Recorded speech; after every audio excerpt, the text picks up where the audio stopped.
Hello and welcome in my online tutorial channel. और आज का जो हमारा टॉपिक है वो है जावा। और जावा के बारे में आज हम एक इंट्रोडक्शन क्लास रखे हैं और इसके बारे में हम बताएंगे आप सबको। जैसा कि आपको दिखाई पड़ रहा है कि Java is a programming language, एक प्रोग्रामिंग लैंग्वेज है। तो सबसे पहले समझते हैं कि ये लैंग्वेज क्या होता है। तो लैंग्वेज मतलब भाषा। भाषा का प्रयोग हम लोग किस लिए करते हैं? ताकि एक दूसरे से हम बातचीत कर सकें, एक दूसरे से अपने डेटा को शेयर कर सकें। तो to communicate with each other we have to use the language, यानी कि भाषा। हम लोग कौन सी भाषा यूज करते हैं? हिंदी या इंग्लिश यूज करते हैं। तो लेकिन कंप्यूटर क्या है? कंप्यूटर एक मशीन है। अब मशीन से हम अपनी भाषा का प्रयोग तो करेंगे नहीं। तो मशीन, कंप्यूटर एक मशीन है, तो मशीन से मशीन की भाषा का प्रयोग करेंगे। तो यानी कंप्यूटर से कंप्यूटर की भाषा का प्रयोग करेंगे। तो ऐसे लैंग्वेजेस जिनका प्रयोग कंप्यूटर से कम्युनिकेट करने के लिए यूज किया जाता है, उनको हम लोग बोलते हैं कंप्यूटर लैंग्वेजेस। नाउ आपको बता दें कि इसमें एक दूसरा वर्ड यूज किया गया, प्रोग्रामिंग। जावा क्या है? एक प्रोग्रामिंग लैंग्वेज है। लैंग्वेज तो समझ में आ गया कि जावा एक लैंग्वेज है जिसकी हेल्प से हम कंप्यूटर से कम्युनिकेट कर सकते हैं, उसको जो है उसे डेटा शेयर कर सकते हैं। तो प्रोग्रामिंग क्या है? प्रोग्रामिंग में एक वर्ड छिपा हुआ है प्रोग्राम, यानी कि set of instructions that use to do some work. यानी कि ऐसे सेट ऑफ इंस्ट्रक्शंस जिनकी सहायता से हम कंप्यूटर से कुछ काम करा सकें, उनको हम लोग बोलते हैं प्रोग्राम। यानी कि सेट ऑफ इंस्ट्रक्शन मतलब प्रोग्राम। ठीक है। तो अब इस प्रोसेस को जिसमें हम सेट ऑफ इंस्ट्रक्शंस कंप्यूटर को देते हैं, उस प्रोसेस को बोलते हैं हम लोग प्रोग्रामिंग। यानी कि जावा एक ऐसा लैंग्वेज है जिससे हम प्रोग्रामिंग कर सकते हैं। प्रोग्रामिंग क्यों करेंगे? ताकि हम कंप्यूटर को सेट ऑफ इंस्ट्रक्शंस दे सकें। सेट ऑफ इंस्ट्रक्शन को ही तो प्रोग्राम बोलते हैं, और उस प्रोसेस को क्या बोलते हैं? प्रोग्रामिंग बोलते हैं। प्रोग्रामिंग किसके थ्रू करेंगे? कंप्यूटर लैंग्वेज के थ्रू करेंगे। कंप्यूटर लैंग्वेज क्या है? जावा है। जावा is a language. Which types of language? Programming language. जैसा कि आपको पिक्चर में दिख रहा है, बहुत सारे लैंग्वेजेस होते हैं प्रोग्रामिंग लैंग्वेजेस। सी है, C++ है, जावा है, जावा स्क्रिप्ट है, पाइथन है, बहुत सारे हैं, C# है। ये सब लैंग्वेजेस हैं, लेकिन उसमें हम लोगों को कौन सा सीखना है लैंग्वेज?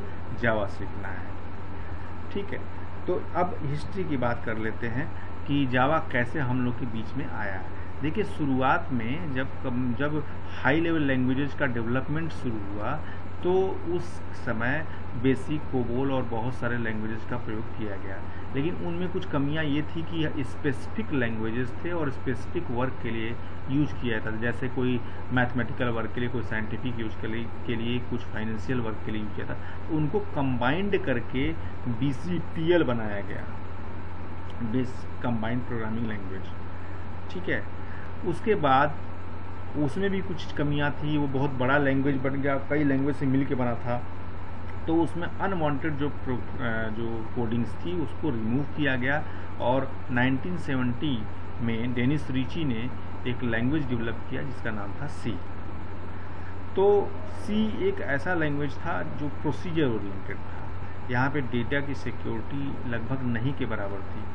उस सिक्योरिटी को लाने के लिए, क्योंकि डेटा की सिक्योरिटी आज के लिए बहुत महत्वपूर्ण है, तो उस सिक्योरिटी को लाने के लिए, डेटा की सिक्योरिटी बनी रहे, तो C में ऊप्स का कॉन्सेप्ट जोड़ा गया और C दूसरे रूप में आ गया और उसका नाम हो गया C++। यानी क्या प्लस प्लस हुआ C में? ऊप्स का कॉन्सेप्ट प्लस प्लस हुआ। यानी इसको बी जॉर्नेस ट्रस्ट्रप ने 1983 में कम्प्लीटली इसको डेवलप किया, इसलिए इनको फाउंडर बोला जाता है C++ का। अब चूंकि C++ के बेस पर ही बना हुआ था, तो इसलिए C++ में भी कुछ खामियां थी पूरी तरह से। चूंकि ये pure object oriented programming language नहीं था, इसलिए डेटा की सिक्योरिटी भी प्योर नहीं थी।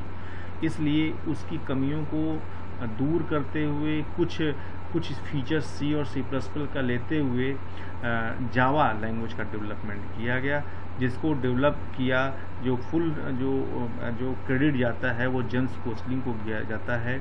और 1991 में जावा का नाम था OAK के नाम से वो आया था, लेकिन 1995 में OAK का नाम जावा पड़ गया, और ये सन माइक्रो सिस्टम कंपनी में इसका डेवलपमेंट किया गया। तो तो ये था कंप्लीट जावा के बारे में। चूँकि जावा एक pure object oriented programming language है, इसलिए यहाँ पे डेटा की सिक्योरिटी लगभग पूरी तरह से है। इसलिए यानी कि डेटा सिक्योर बहुत अच्छे से सिक्योर रहता है जब हम जावा प्रोग्रामिंग लैंग्वेज का यूज़ करते हैं या जावा के हेल्प से अगर हम कोई सॉफ्टवेयर बनाते हैं तो। अब फिर से मैं एक बार रिवाइज कर देता हूँ कि Java is a programming language. ठीक, what is programming language? What is language? Language is used to communicate with each other. If you want to communicate with computer, then we have to use the computer languages, and Java is a computer language. But what is program and what is programming? So program is the set of instructions that is used to do some work. यानी ऐसे set of instruction जिनकी सहायता से हम कुछ काम करा सकते हैं कंप्यूटर से, उनको हम लोग बोलते हैं प्रोग्राम, और इस प्रोसेस को बोलते हैं प्रोग्रामिंग। तो Java is what? Java is a language that is use to give the set of instructions to the computer. यानी ये एक ऐसा लैंग्वेज है जिसकी सहायता से हम सेट ऑफ इंस्ट्रक्शंस कंप्यूटर को दे सकते हैं और उससे कुछ काम करा सकते हैं। बहुत सारे लैंग्वेजेस हैं, C++, जावा, जिसमें से जावा हम लोगों को जानना है। क्यों जावा जानेंगे? क्योंकि जावा is a pure object oriented programming language, जबकि C और C++ में बहुत सारी खामियां थी। उन खामियों को दूर करते हुए प्लस कुछ नए फीचर्स को ऐड करते हुए जावा को बनाया गया। अब जावा आज के समय में बहुत ही पॉपुलर लैंग्वेज है, बहुत ही स्ट्रॉन्ग लैंग्वेज है। Thank you very much.